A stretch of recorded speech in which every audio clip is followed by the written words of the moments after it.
Okay, can you see the screen now? Yes, ma'am. Yes, Okay, ma'am. so we'll start with part 2A. Already started this one last meeting. Okay, so this is from the text Calculus with Analytic Geometry by Lighthold. So let me just have the summary of what we had last time. We discussed integration by parts, integrals involving powers of sine and cosine functions. And then there are some, as I've said, there are some video clips that I posted. I hope you already had watched them. So if you did not, okay, pakitanaw na lang kay naa dito additional examples, okay? And then integrals involving powers of sine and cosine functions na apod ko mga examples dito. Tapos any integrals of functions of the following forms: sine mx, cosine, kanila nga case akong i-discuss. So I will give again some examples later on. Tanawon na lang yun sa videos, ha? Then part 2A, integrals involving powers of tangent, cotangent, secant, and cosecants. Na-discuss na po nato ni. So we are supposed to discuss your integration by trigonometric substitution. Okay? So this one, kanino man na ni? So what we discussed last time. And I promise that I'm going to give you a mnemonic device on how to memorize again, making use of the table that I gave you. Memorize the formulas for your integrals. Integration of integrals for trigonometric functions. Okay, so I'll do that later on. Tingnan muna natin yung integration by trigonometric substitution. So we start with this. Note that integration by parts on part 1 is used to integrate the integral of tangent to the mu, secant to the nu du, and cotangent to the mu, cosecant to the nu du, when m is a positive even integer and n is an odd integer. You should be able to recall that pag odd integer ang iyang exponent o pag even ang iyang exponent, then you should have quantities or trigonometric identities specifically that you have to make use of. Okay? Then integration by trigonometric substitution actually has 3 cases. The first case here is when it is of the form a squared minus u squared, of the form a squared plus u squared, then of the form u squared minus a squared inside the radical. Now, if you take a look at this one, ito siya na case, no? A squared of a squared minus u squared. So when you have this case, you introduce a new variable, theta, by letting u to be equal to a sine theta. Now, how are you going to recall all of this? Mamaya na lang. Again, I'll give you the idea. The other one would be, for this one, a squared plus u squared.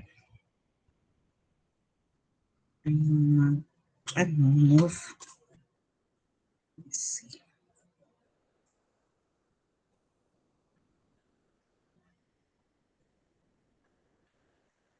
So, dito yung isa. Ayan. For the other case, you have a squared plus u squared. Then you make use of u equals a tangent theta. As I've said, you have to be able to recall your derivative. No? So derivative of tangent is secant squared theta d theta. For the other case, which is u squared minus a squared, then you have to make use of u to be equal to a secant theta.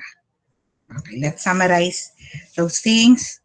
Pag a squared plus u squared, pag u squared minus a squared, at saka pag u squared minus a squared. So for example, the first one here, you have the integral of square root of 9 minus x squared over x squared. Ano yung cases natin? Remember the cases earlier? Muna may pen. Ayan. Okay, so you have, can you see the screen? Thank Yes, you, ma'am. Mami. Okay, Okay, baka kasi ma'am. mamaya hindi ko na wala na akong sound. Baka nawala ng internet. Asa naman to akong pen? Let me see. Okay. So, di ba, kanina ang atong cases would be, you have square root of a squared minus u squared. Okay. The other case was square root of a squared plus you have u squared. A, B, U. U squared. And the other case was u squared minus, okay, u squared minus a squared. Diba? A squared. Yan. Tatlong cases yan. Tingnan natin ulit ha, para ma-recall ninyo. Ano important ng mga cases na yan? If you take a look at the first example that we have here, kanisya, you have here, yung mag-ikot ang aking pointer. Let's go.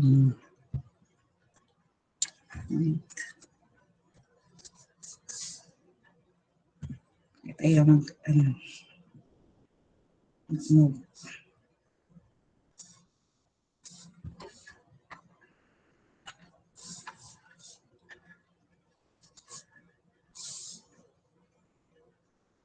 Yeah. Okay.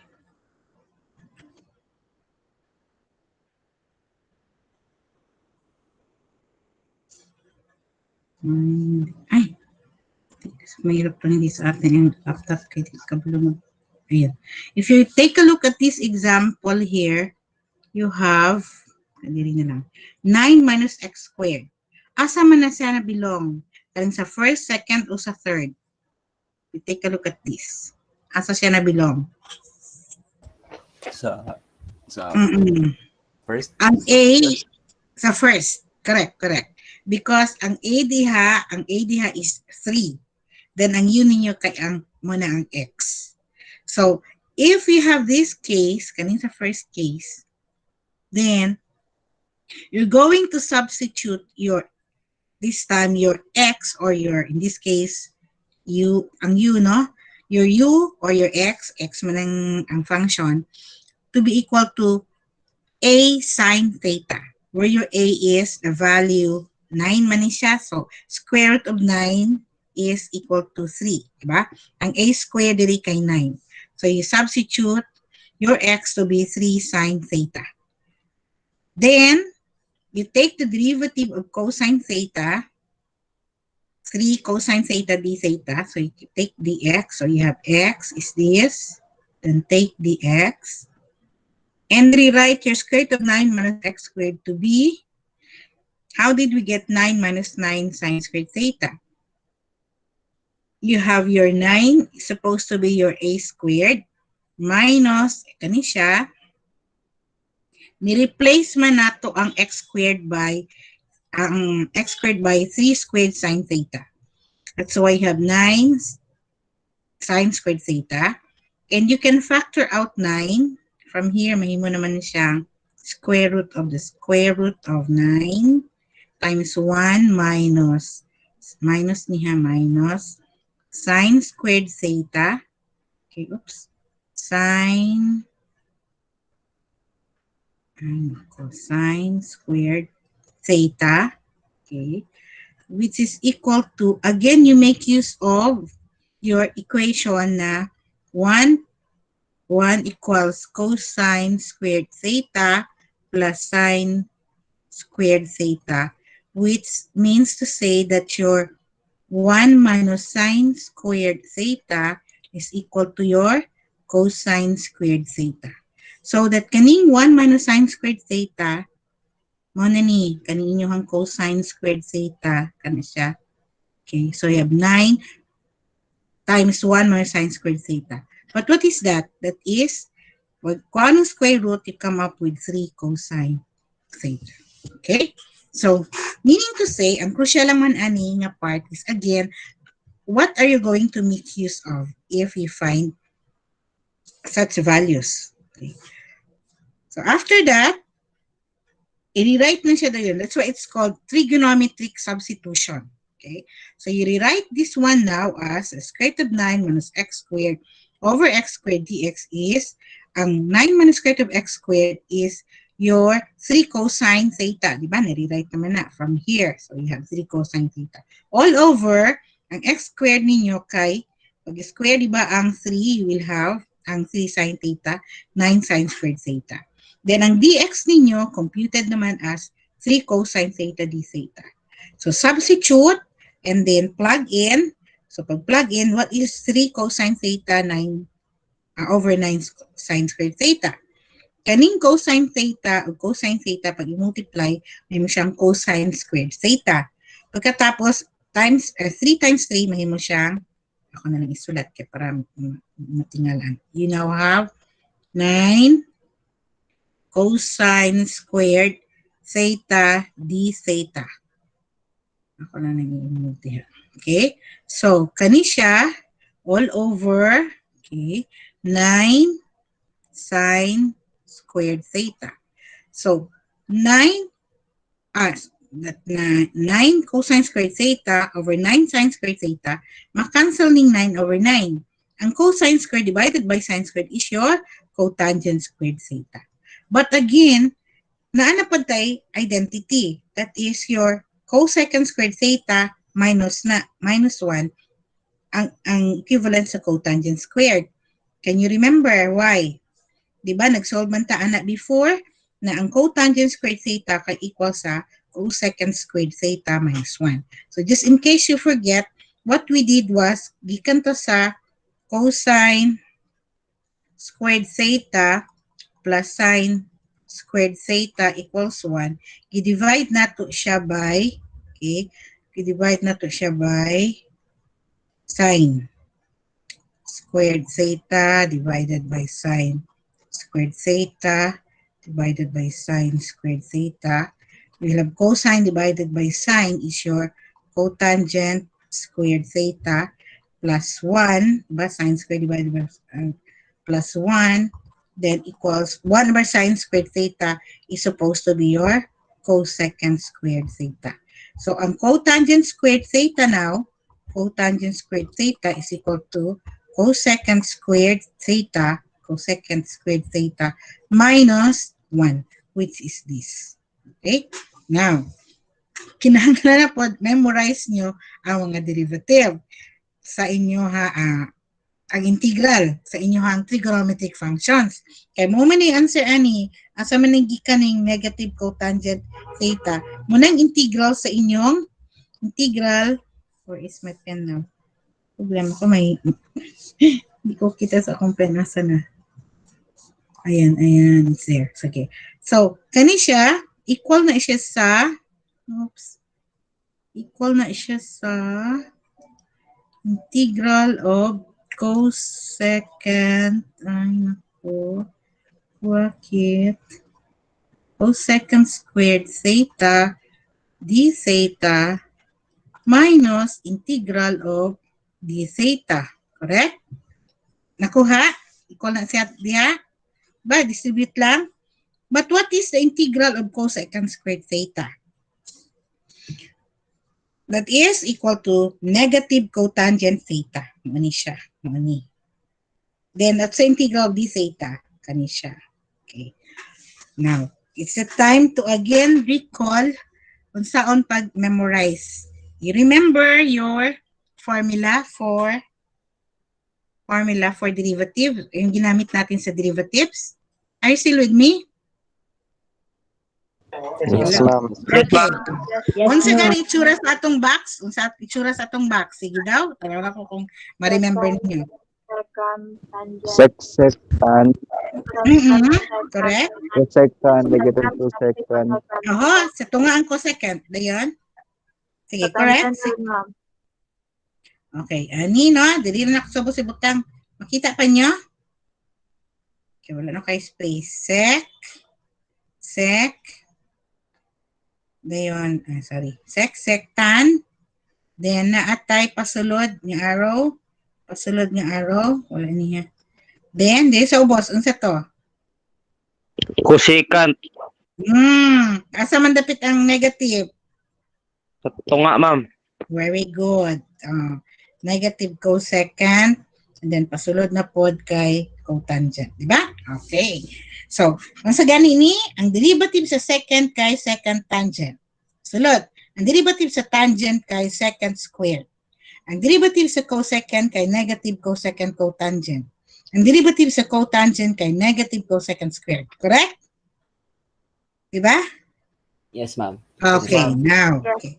Mao na po niyang box nga ni ang atong gamiton. Pero dapat kabalo mo daan sa D, C, and S. Correct? Which is the derivative of cosine is negative sine.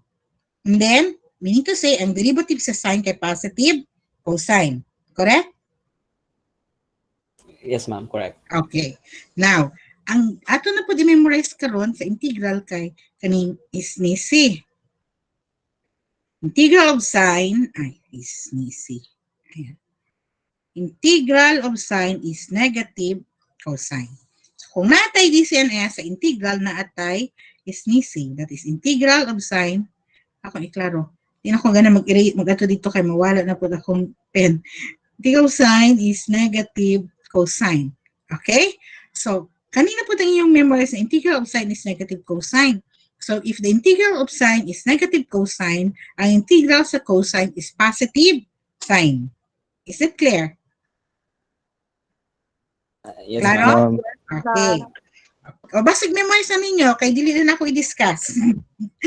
Ang uban, kay memorize naman good. I'm just giving you a device to memorize it.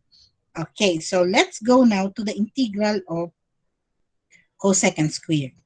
You have now your kaning cosecant and then cosecant, okay? Integral of cosecant squared, kani tapad man ipadulong diha no, is equal to kaning kwaon ninyo ning iyang negative cotangent, which is this. Kana siya. Nang pag-memorize. So kani Muna integral sa cosecant squared is negative cotangent. Ang integral sa secant squared kay positive tangent. Okay? Ang integral sa inyohang secant squared kay positive tangent. Integral sa cosecant squared kay negative cotangent. Ha? Wala pa uban, pero later na lang nato. Basta gamiton gihapon ning box. So, because sine theta is 1/3, okay, after that, wala pa tanang human nag-solve. Napa man lang ta. Remember, ang atong isolve kay evaluate ang in terms of x. So, meaning to say, kaning answer ng cotangent theta minus theta plus x, i-rewrite pa na siya in terms of x. So, that's now equal to, what is cotangent? Dali na po itong inyong knowledge about, we have, ang cotangent theta kay side, ang sama na siya. So, katuwa, kadumdum pa mo. Ang sama ng cotangent. Ay, Kuan, murag. adjacent over Tangent opposite. theta. Adjacent over Okay. opposite. Yes. Ang tangent theta kay opposite over adjacent. So, ang cotangent is very good. Adjacent. So, adjacent ni. Opposite ni. Adjacent over opposite. Okay. So, meaning to say, kanin inyong cotangent minus cotangent theta is minus, ang theta nito is kaniman. Minus, you have there, cotangent theta, that is minus adjacent, what is adjacent side kaning square root of 9 minus x squared, over opposite, which is 3. Opposite is equal to your 3. Minus, you now have, how did we get theta? Sa pag-solve sa theta, dili man ang inyong value daan. 3 x equal to 3 sine theta. So if x equal to 3 sine theta, then ang inyong theta will now be, ikanta sa, naman diri ipakita. Problema kita ko aling pen ako karon. This one, theta equals sine inverse of 1/3 x. So, this one, how did we get this? It's because your x equals 3 sine theta. So you now have sine inverse of x over 3 plus c. Okay? Giunsa na pod ni, yung problema na pod ni pagkatang giunsa ni pagkuhaan ni. Given man na x equal to 3 sine theta. Diba? X equal to 3 sine theta. And we know that, unsa ganing definition wait. Dili siya given. Kaning x equal to sine theta is actually what we have to make use of if we have this case. That is a squared minus u squared, square root of a squared minus u squared. Then you let u to be equal to 3 sine theta. Kani. Or a sine theta. Pag a squared plus u squared, then you have to make use of u to be equal to your tangent theta. Pag u squared minus a squared, then you have to make use of your u to be a second theta. So, kato siya another thing na po na you have to memorize. Kaning a squared minus u squared, ang gamiton ninyo sa u will be a sine theta. Pag a squared plus u squared, ang gamiton ninyo sa u would be a tangent theta. Pag kaning u squared minus a squared, ang u niyo will be a second theta. Akong ipakita why man siya ang naadiri kaniya. So, pag a squared plus u squared, ang gamiton ninyo, no, pag plus, then you now have your a is tangent theta, tangent theta. Pagkatapos, pag u squared minus a squared, ang u ninyo will be a second theta. Then katong first case kanina, pag a squared minus u squared, ang u ninyo is your a sine theta. Kaya na i-memorize? Memorize ko na siya. You need a device to memorize it. Anyone? Nakuha? Magkuha ang gulo, ma'am. Makuha na? Okay, sige. Okay, good. Now, let's go to the second example. So, unsa man ang gamiton nato ani? Square root of x squared plus 5dx. Ang sa atong gamiton.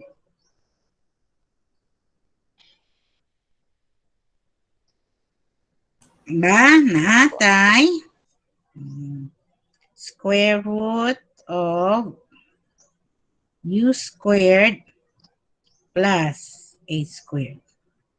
Ana, ang a nato karon, remember kay, diba squared man dapat? So, ang a nyo this time is equal to square root of 5. Tapos, ang u ninyo is actually your x here. Your u is actually your x. So, pag ingon ani gani, ang u can be replaced by a tangent theta. So, ang u ninyo now, there, u is equal to your a, kani, x, is equal to a, this is your a, with square root, tangent theta. Pero ang inyong a kay square root of 5. So, you take the derivative now of square root of 5 tangent theta. Ang sa na to, box na po ka. What's the derivative of your tangent? Oops, tangent. Okay, ato na naman para makita ninyo. Sec, tan. Then you have your cosecant, negative cosecant, cotangent. So what's the derivative now of tangent? Secant squared. That's why you have your dx. So you have secant squared theta d theta. Okay? And then replace your, again, nga naman gina-replace na to because this is your trigonometric substitution. So substitute x squared of x squared plus 5 equals, this is supposed to be your x squared, no? So, kaniman ng x na to, squared of 5 tangent theta. So, 5 tangent squared theta plus 5, that is supposed to be your 5 here, kanina 5, equals, again, what do you do? Kani siya, marirewrite na as square root of 5, then Tangent squared theta plus 1. Correct? Tangent squared theta plus 1. Which is equal to, okay, kung saan ang tangent squared theta plus 1? Again, if you have your sine squared theta plus cosine squared theta plus 1, to be able to get tangent, you should divide your sine squared with cosine squared. So, divided by cosine squared theta divided by cosine squared theta. Ay, equals na ha. So, it should be equals 1 over cosine squared theta. So, the sine divided by cosine is your tangent squared theta plus 1 equals 1 over cosine squared theta. What is 1 over cosine squared theta? That is your secant squared theta. So, tangent squared theta plus 1, meaning to say, your tangent squared theta, kani, is equal to your secant squared theta. So, you have this. Igawasan squared ang 5, so you have square root of 5, tangent squared theta plus 1 is your secant squared theta, which is, when you extra, you will have square root of 5 secant theta. Okay? Therefore, when you replace now your square root of x squared plus 5 dx, that becomes square root of 5 secant theta square root of 5, okay, mamani inyuhang x, ha? It's your x that is supposed to be square root of x squared of 5. Ani ang inyuhang x squared plus 5, square root of x squared plus 5, kani. Square root of 5 secant theta, kani. Kani siya. Kani sila. Then ang dx kay, kani man ang dx na to, square root of 5 secant squared theta. Kani inyuhang entire thing, maniha ang dx. So, kaning square root of 5, square root of 5, pag i-multiply na, may na siyang 5. Yung secant theta times secant squared theta, mahimo na siyang secant cube theta d theta. So, gawas na yung inyong constant. So, using the result, kanina kasolve na tag secant cube theta, you remember before? So, recall, na-solve na ni. Recall ni, na-solve na. So, recall ang solution na lang. And then, substitute na lang ba yan. So, using the result of example 5 of section 11.2. So, that for the next one. Nasa na po? Okay. Klaro na to? I'm sorry. Okay na? Yes, ma'am. Na pa ni dire. Okay. Pero, by the way, after any, dapat naapa mo ikwan ha, kanang naapay value, dapat makasubstitute mo unsa ni secant theta o tangent theta. Nawala naman siya ipakita din, pero you should be able to substitute again the value for your x. Ang x diri kay square root of 5 tangent theta. So, meaning to say, ang inyuhang x over square root of 5 is tangent theta. So, ang theta ninyo kay tangent inverse of, again, sige na lang ako na ipakita gamay para ano, x equals square root of 5 tangent theta, correct? So, ang inyuhang, you will have x over square root of 5 equals tangent theta.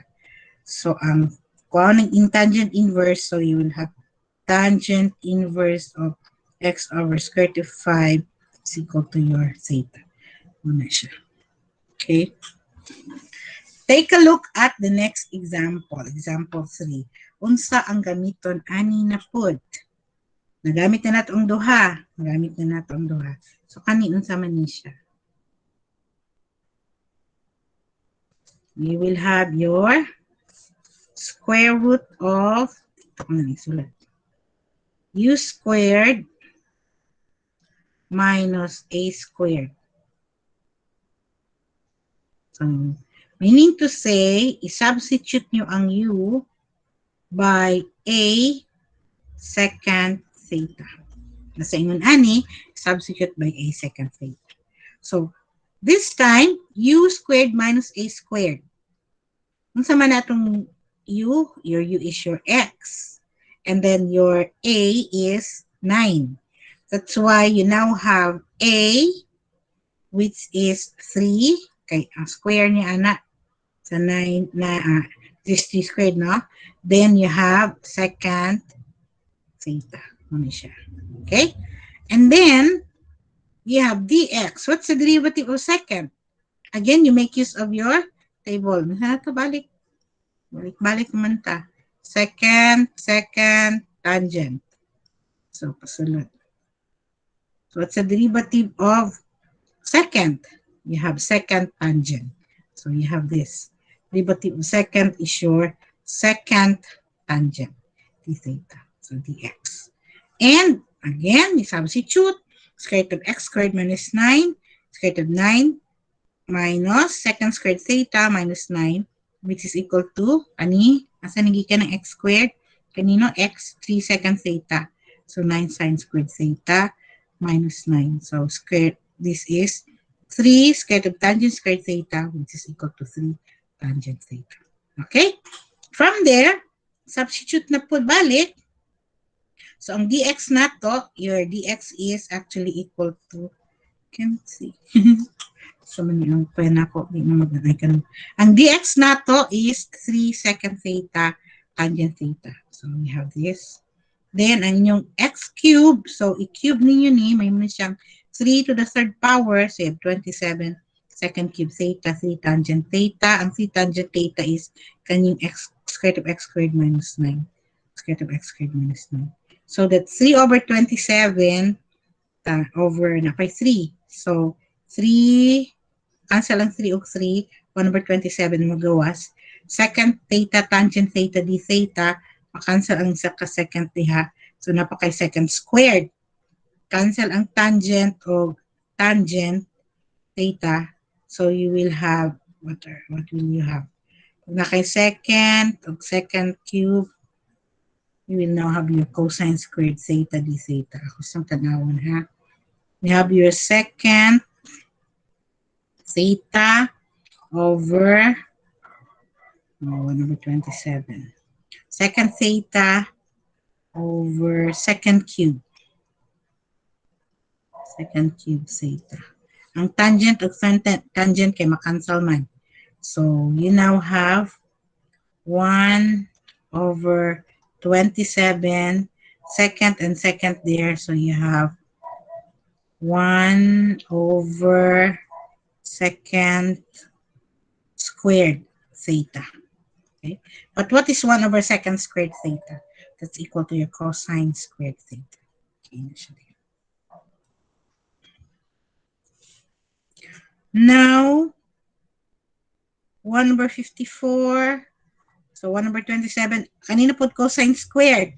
You remember ang pag-integrate, pag powers of cosine?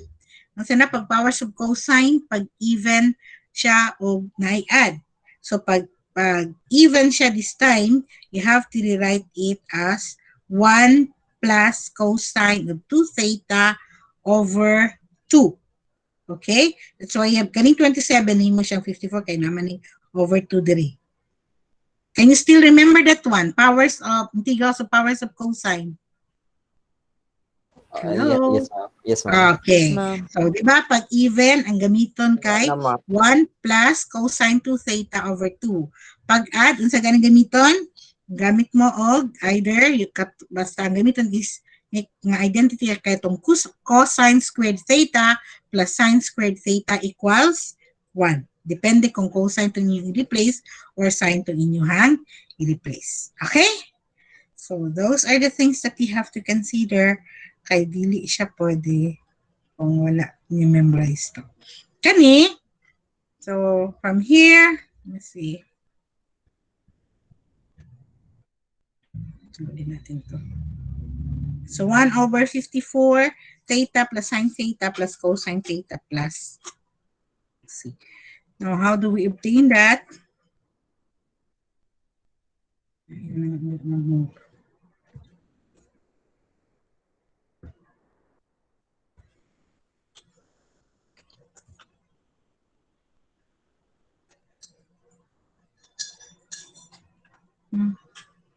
Ayan. When x is less than negative 3 and theta is between 0 and between pi and 3 pi over 2, then you can compute now for the integral of dx over x cubed square root of x squared minus 9. That is, you have to consider, i-replace na tong katong, balik na ako para makita niyo. Katong ganina, kaning theta, i-replace na po na to ang theta. Ang theta can now be replaced by, di ba, 3 second theta is equal to x. So, ang theta, ayan. So, ang theta from here will now be, we'll have x over 3 equals second theta. So, meaning to say, second inverse of x over 3 is equal to your theta. Second inverse of x over 3. So that's what you have here. Second inverse of x over 3 is equal to your theta. Then square root of x squared minus 9 over x times 3 over x. Asa manigikan na po. No, na to ha. You have there your sine theta times cosine theta. So, ang inyong sine theta can be computed from, well, you have sine theta. Sine theta, di ba naatay x square root of x squared minus 9 over x. Ang sine theta kay, naman kay tangent theta man ko diri. So, and you compute for your sine and for your cosine, then you can make use, pwede ni siya kaning ganito ninyo. Ang sine theta kay side opposite, sine theta, side opposite over hypotenuse. So, opposite kay square root of x squared minus 9, kanima ng angle, no? Over hypotenuse, which is x. So, that's your sine theta. That is square root of x squared minus 9 over your hypotenuse, which is x. Ang cosine theta, on the other hand, is equal to side adjacent over hypotenuse. Yung adjacent kay 3. So, 3 over x. So, that's equal to 3 over x. Muna siyang napagtanaw ninyo dito, kanya siya. You have 3 over x ang inyong, oops, 3 over x ang inyong cosine. Saan ako? 3 over x ang inyong cosine. Ani siya. Then you have square root of x squared minus 9 over x ang inyong sine. Okay? So, you can take a look at the other results there. For number 4 example, sayon-sayon lang yung number 4. Kaya ang gamiton lang ani kay, again, unsa man ni siya, square root of x squared minus 9. So, unsa nga ani u squared minus a squared. Ang a ninyo kay 5, correct? Tapos ang u kay ang x. So, ang gamiton, replace u by a second theta. Ano muna siya, a second theta. Which is 5 second theta. 5 second theta. Ayun. So, ano mo ballpen? Ayan. 5 second theta. So, I'll leave this one to you. Okay na yan. Kaya na ninyo yan kasi madali lang. Kani siya. Formula naman lang na. Ang number 5, kani kay 6 minus x squared raised to the 3 over 2. So, ang saman ang formula na po din gamiton kay 6 minus x squared man, that is supposed to be your a squared minus u squared. So, pag a squared minus u squared, a squared minus u squared. Square root of a squared minus u squared. So, ang u ninyo replaced by a sine theta. A sine theta. So, ang a na to is equal to square root of 6. Ayan. Of sine theta. Okay? So again, we try to take a look at the solution. Di ko na isa-isahin. Ang importante is integration of powers of tangent, cotangent second. Nahatag naman ako ni siya na inyong problem set, di ba? Yes, ma'am. Nahatag na ko ani. Okay. You can solve this after ma-discuss na to. So integration by trigonometric substitution. Okay? Ato pas, ma'am. Sa 22. 22 is sa Thursday. 12 man ako gihatag. So, sarang 22. Okay, then, stop sharing. Stop sharing sa ata. Skip. Enter. Asa na ka? Yes, just skip the annotation. Skip na lang nato.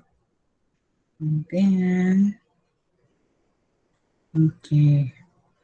Our next topic is supposed to be on, stop sa recording pero di kaya.